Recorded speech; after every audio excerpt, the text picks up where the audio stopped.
Di balik narasi heroismenya Hizbullah melawan Israel, ada fakta yang sering kita lupakan atau mungkin teman-teman sudah tahu atau ya yang belum tahu, mari kita perlihatkan ya. Perihal keterlibatan mereka dalam perang saudara di Suriah. Jadi Hizbullah ini mendukung pemerintahan rezim Bashar al-Assad. Jadi Bashar al-Assad ini adalah seorang pemimpin Syiah Alawi yang secara brutal menindas mayoritas Muslim Ahlus Sunnah di Suriah. Sejak 2011 Hizbullah terlibat langsung dalam membantai ribuan Muslim Sunni.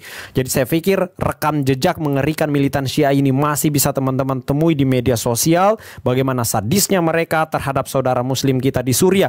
Terlalu sadis untuk kita ceritakan di sini dan menurut saya teman-teman bisa cari referensinya. Iran dan milisi Syiah seperti Hizbullah itu mendukung Bashar al-Assad ya untuk mempertahankan kekuasaan Syiah di Suriah yang sekali lagi kami pertegas mereka melakukan dengan membunuhi Muslim Sunni di sana. Oleh karena itu kita melihat bahwa dukungan terhadap Hizbullah tanpa mempertimbangkan adanya tindakan mereka di Suriah itu berarti secara tidak langsung mendukung pembantaian terhadap saudara-saudara Muslim kita di sana, di Suriah maksud saya. Oleh karena itu, kelompok yang terlibat dalam membantai saudara Muslim kita di Suriah tidak seharusnya dianggap sebagai pahlawan. Mereka memanfaatkan isu Palestina untuk meraih simpati dan dukungan, namun pada saat yang sama mereka menumpahkan darah umat Islam di Suriah. Rezim Syiah berupaya mengobrak-abrik dunia Islam dan kawasan Arab ya.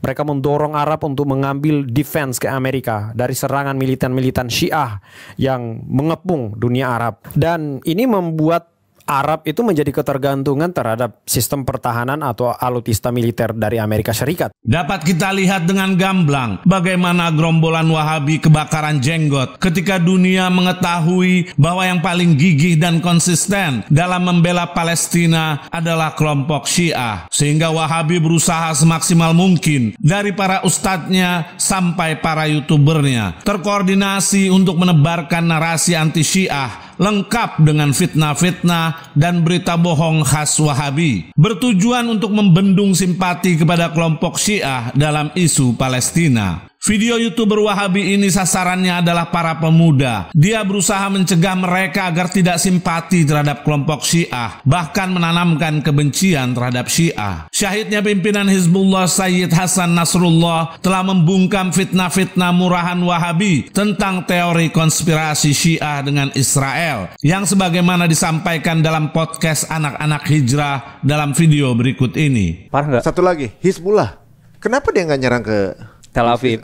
Iya, Tel Aviv. Kalau video yang tersebar banyak ya saya, tapi aku nelpon salah satu teman aku yang ada di Lebanon. Narasinya katanya mau ngebantu kan. Iya. Itu kenapa? Ya itu ya sama menurut gua acting. Kalau teman gue yang ada di Lebanon malah ngomongnya KBRI ya. Itu teleponnya di bomnya itu di wilayah bukit-bukit, gunung-gunung gitu kata dia. Hanya itulah apa? Gimik. Seolah-olah mereka nyerang Israel. Lagi-lagi lokasi mereka itu sangat dekat dengan Tel Aviv. Kalau mau serius, harusnya itu tuh. Jangan di gunung-gunung, kok gunung-gunung mah. Langsung aja di kotanya kan gitu kan. Sekali aja tes di kotanya gitu kan. Baru percaya orang habis gitu. Tuh baru kan. Gagalnya fitnah murahan ini membuat mereka putar arah dengan menghidupkan kembali fitnah basi bahwa Bashar Assad membantai orang-orang Sunni di Suriah dan Hizbullah terlibat langsung dalam pembantaian ini. Lalu dia mencoba membangun opini bahwa mendukung Hizbullah secara tidak langsung sama dengan mendukung pembantaian Muslim Sunni di Suriah, sehingga tidak seharusnya dianggap pahlawan, katanya. Itulah usaha demi menutupi kedok Wahabi yang justru mesra dengan Zionis, pembantai manusia di Palestina. Shalom. Assalamualaikum. Assalamualaikum. Toda rabal.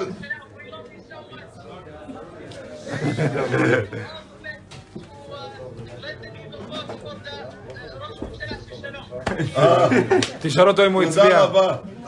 It's too bad you cannot vote because you will make a fantastic Likud. But many in the Arab community vote for us too. And it's good because they know that we make a better country for everyone and a better Middle East for everyone, except Iran, you know, people like that. Narasi genosida terhadap Sunni di Suriah adalah sampah produksi kelompok Wahabi, pendukung utama terorisme di Suriah. Para pemberontak di Suriah mayoritas bukanlah rakyatnya, tapi para militan takfiri asing yang datang dari berbagai negara, korban cuci otak sektarian yang ramai-ramai menginvasi Suriah dengan kedok jihad. Bahkan situs SOHR, Syrian Observatory for Human Rights, yang berafiliasi dengan oposisi pun mengakui 70% militan yang memberontak di Suriah adalah para militan asing atau jihadis impor. Terbukti, Bashar menang dalam perang melawan kelompok teroris dunia dukungan Wahabi seperti ISIS, Jabhat an-Nusra yang merupakan cabang Al-Qaeda, dan kenyataannya Sunni tetap mayoritas di Suriah. Sehingga propaganda genosida Sunni di Suriah adalah jelas kebohongan khas Wahabi. Sebagai pengingat bahwa Wahabi mendukung gerakan ISIS di Suriah adalah video berikut ini. 99 من إخواننا في داعش مؤمنون مسلمون صادقون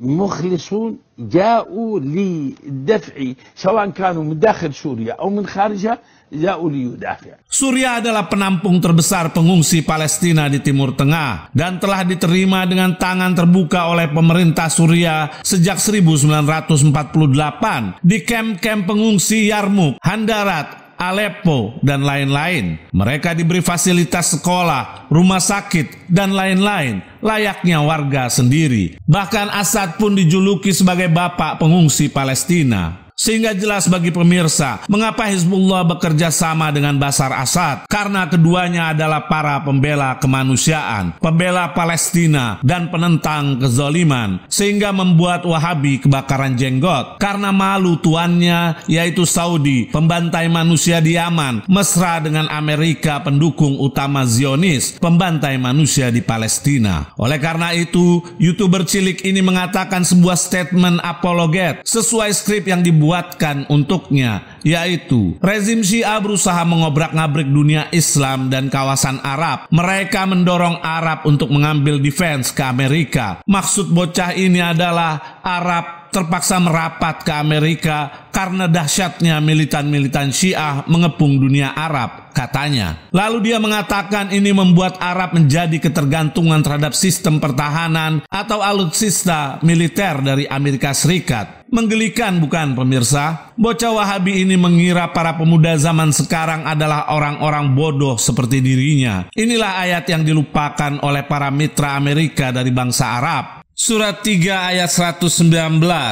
Begitulah kalian menyukai mereka, padahal mereka tidak menyukai kalian. Sekarang mari kita lihat apa yang disampaikan ulama Suriah yang syahid oleh para teroris Wahabi tersebut tentang Sayyid Hasan Nasrullah. إنسان مثل السيد حسن نصر الله عندما يقف على شفير الاستشهاد وعندما يشم رائحة الموت زكية من حوله